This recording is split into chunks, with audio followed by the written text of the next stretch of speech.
the U.S. Capitol. He was there amongst that mob all day and witnessed just what it took for law enforcement to try and push them back. Chris?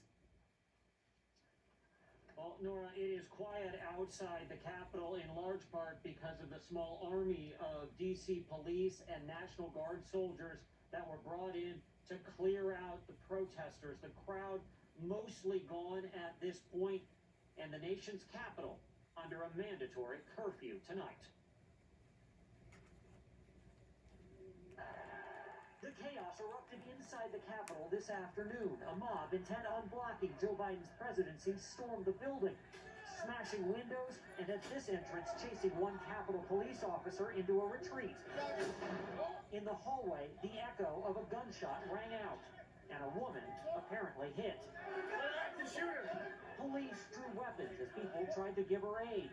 In the Senate chamber, speeches were cut short as word spread the building had been breached. Protesters are in the building. Thank you. Soon, protesters were in the Senate chamber itself. In the House chamber, police drew their weapons while the crowd banged on the outer doors trying to get in. Gunshots could be heard in the chamber. The mob roamed the vast complex, marching through Statuary Hall as thousands gathered outside. The buildings were ordered locked down.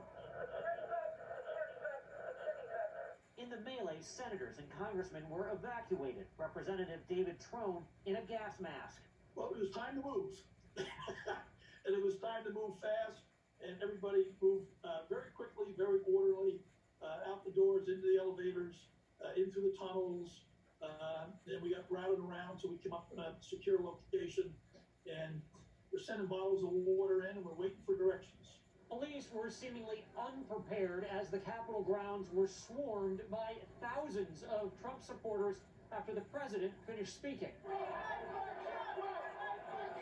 rally started near the White House, where President Trump fired up the crowd, urging them not to let Congress count the Electoral College votes. We're going to walk down to the Capitol,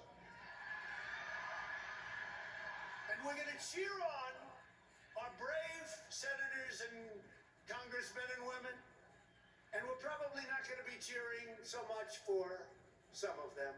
Many were already fired up and ready to go. It's life or death of freedom, our country, you know? I mean, we will be a communist country if somebody like Joe Biden gets in. There, protesters swarmed the building with few police officers in sight. Tonight, FBI SWAT teams are sweeping through the Capitol. The entire D.C. National Guard is activated, along with the Virginia and Maryland Guard and numerous police agencies sent to restore order. More than 2 hours in, police began to use flashbangs and tear gas to clear the Capitol building. Some we talked to were in disbelief about what was happening. Anytime things get out of hand, it's like, that's not desirable. Now, the woman who was shot has died. We understand at least 13 people were